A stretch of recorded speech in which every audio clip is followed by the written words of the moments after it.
أصالة ناجحة وموجودة على الساحة بسبب زيجاتها، تزوجت من منتج ومخرج وشاعر وكذا، ولولاهم ما كانت موجودة ولا الناس عرفوها. هذا مو حكي طبعا، هذا حكي مكادي نحاس اللي طلعت بمقابلة وحكت هالحكي، وهالمقابلة عم تطلع فايرل كتير. أنا والله مو كنت حابة أحكي بس استفزني الموضوع شوي.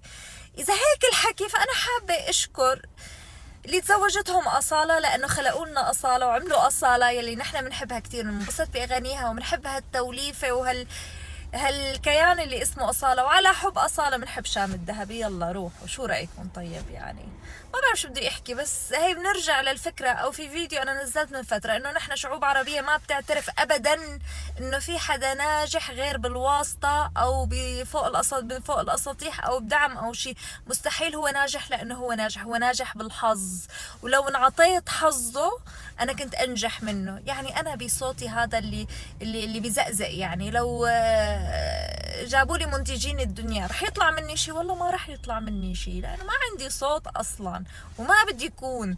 فهاي الفكرة. أصالة يلي هو صوتها بيحكوا انه 8 اوكتاف او شيء، طلعت ولا شيء الا انه الا يعني بسبب زيجانها او كذا. فهي الفكرة. نحن خاصة اذا كانت امرأة بننكر كل نجاحها، بننكر كل جهودها، بننسبه للرجل اللي بحياتها.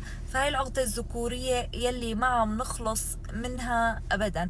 وكمان قال شيرين انه ما بنحكى فيها لانه كلها مشاكل. شيرين دمروها الرجال، انا ما صنعوها، دمروها. ونانسي لولا جيجي لمارا كمان ما كانت موجودة. طيب نانسي مميزة، يعني أنا نانسي بحب أسمع صوتها.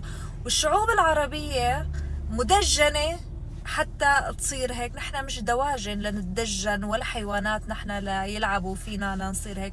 هذا الذوق العام، الذوق العام بيختلف، الحياة بتختلف. أنا هلأ ما بحب أسمع أم كلثوم، بجوز هذا الحكي ما يعجب كتير، بس أنا ممكن أسمع أغنية لشيرين وكيف عليها. بس لأم كلثوم يعني ما عندي هالمود اسمع لها. شو اعمل بحالي؟ بحب انغام، بحب اصالة، بحب اسمع لنانسي.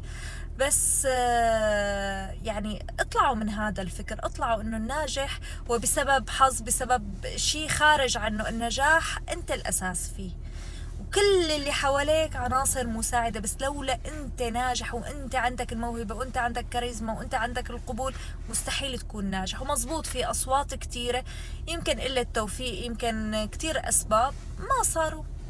هو بالنهاية مو بس هيك، موهبة وبزنس، إذا اجتمعوا سوا بصير هذا النجم. فخلينا نطلع من هالأفكار. الناجح لأنه هو ناجح، هو بده ينجح وربنا وفقه وهيأ له الأسباب. انتو شو رأيكم بالموضوع؟